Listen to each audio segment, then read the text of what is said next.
Zee 24 तास, एक पाऊल पुढे।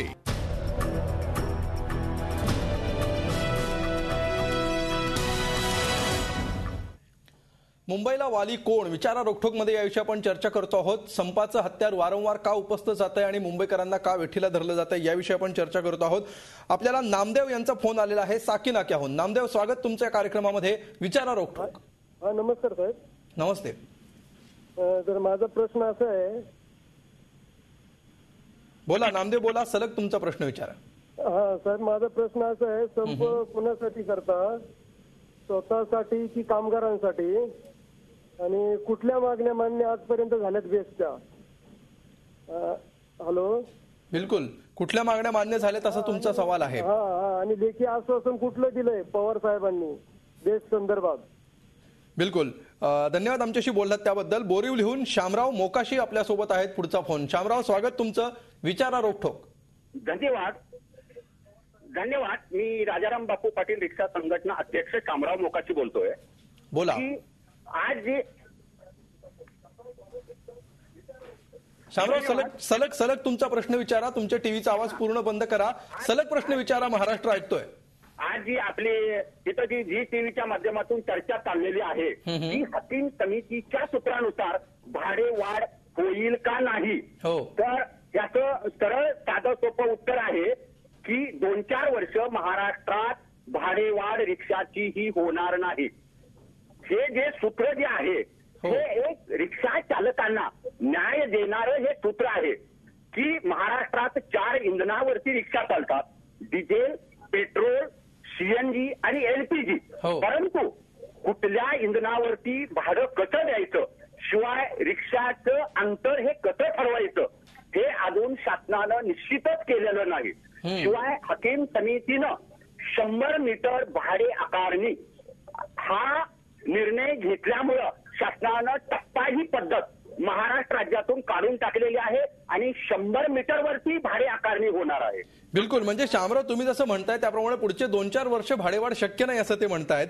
काय म्हणाल प्रमोद गोणे साहेब, तुम्ही आता छाती ठोकपणे कसं सांगू शकता, जर सरकार पण सांगत नाहीये असं छाती ठोकपणे, कोर्टात हा संपूर्ण खटला आहे, तर का नेमका असा कुठला घटक आहे जो तुम्हाला एवढा अश्युअर करतो आहे की रिक्षाची भाडेवाढ होणार?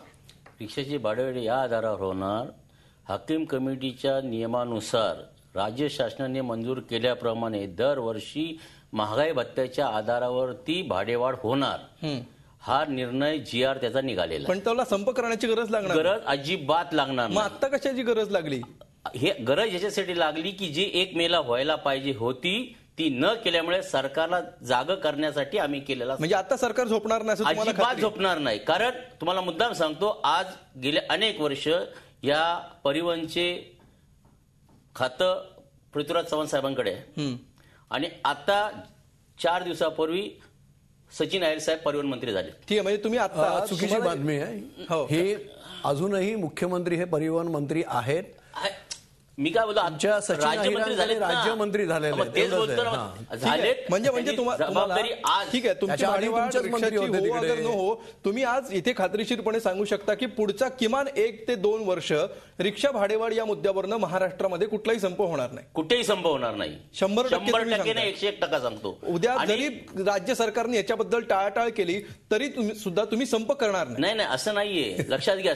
राज्य सरकार, मी तुम्हाला मुद्दाम सांगतो, आज तुमच्या चॅनलवर सांगतो, येणाऱ्या 8 ते 10 दिवसात आज जे आम्हाला सचिन अहिर साहेबांनी शब्द दिलेला आहे की नुसतं एवढाच प्रश्न नाही, 1 रुपयाचा प्रश्न नाहीये, त्याच्याबरोबर त्यांनी हे सांगितले, सगळ्यांना बोलून सांगितलेलं आहे की ज्या ज्या गोष्टी तुम्ही यांना कबूल केलेल्या आहेत त्या सर्व देण्याचे अधिकार आपल्याला असताना तुम्ही हे का टाळताय? आज त्यांनी कबूल केलं की रिक्षा चालकांचा कल्याणकारी मंडळासाठी त्यांनी कामगार, बिलकुल ठीक आहे, बाकी ग्राहकांच्यासाठी जे महत्वाचं आहे भाडेवाढ होणार आहे आणि पुढच्या 8 दिवसात होणार आहे अशी नाही, तसं नाही बोलत मी।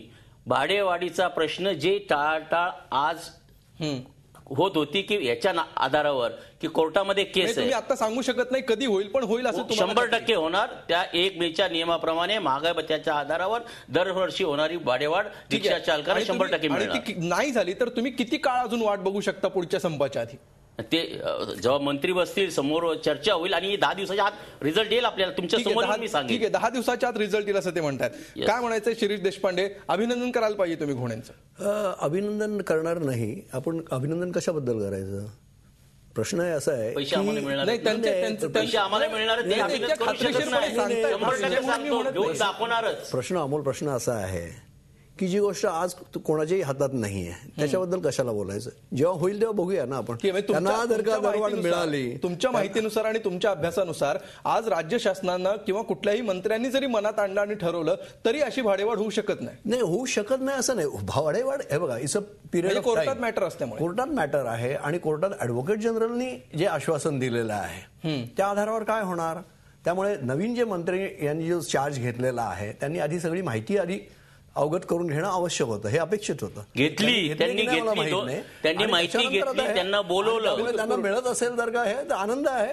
ठीक आहे, फक्त एकच सांगतो की ग्राहकांच्या मनात आधीची दिलेली वाढ आहे त्याच्याबद्दल देखील प्रचंड संताप आहे. बिलकुल. त्यांच्या मुजोरीबद्दल, अजूनही भाडे नाकारणीबद्दल प्रचंड संताप आहे. त्यामुळे आणि जर का भाडेवाढ झाली तर त्याचे काय जे परिणाम होतील तेही सगळ्यांना भोगावे लागतील. शेवटी आपण आजचा रोखठोक प्रश्न बघूया. या कार्यक्रमाच्या शेवटी आम्ही एक रोखठोक प्रश्न विचारलेला होता. तो प्रश्न काय होता आपण बघूया.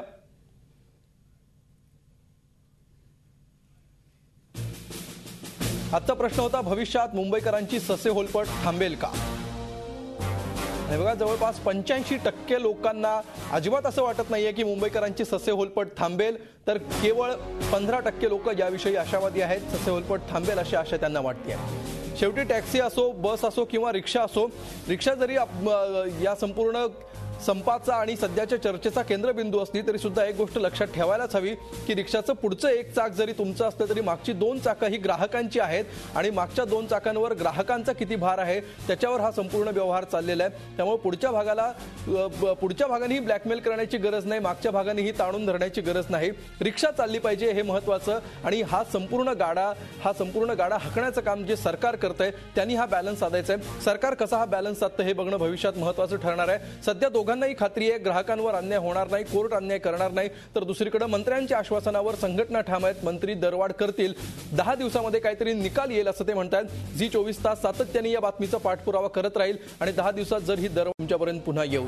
तूर्त या कार्यक्रमात सहभागी झाल्याबद्दल ॲडव्होकेट शिरीष देशपांडे, प्रमोद घोणे, यशोधर फणसे तुम्हा तिघांचेही मनापासून धन्यवाद. त्याचबरोबर फोनवरून या कार्यक्रमात सहभागी झाल्याबद्दल सुरेश साबळे वडाळा, नितीन खोपडे कुर्ला, सुभाष शिंदे घाटकोपर, BM शिर्के घाटकोपर, महेश ठाकरे वज्रेश्वरी, गौरव जोशी कोल्हापूर, नामदेव साकीनाका आणि शामराव मोकाशी बोरीवली या सगळ्यांचेही धन्यवाद. विचारा रोखठोक मध्ये इतकाच. ताज्या बातम्यांसाठी पाहत रहा झी 24.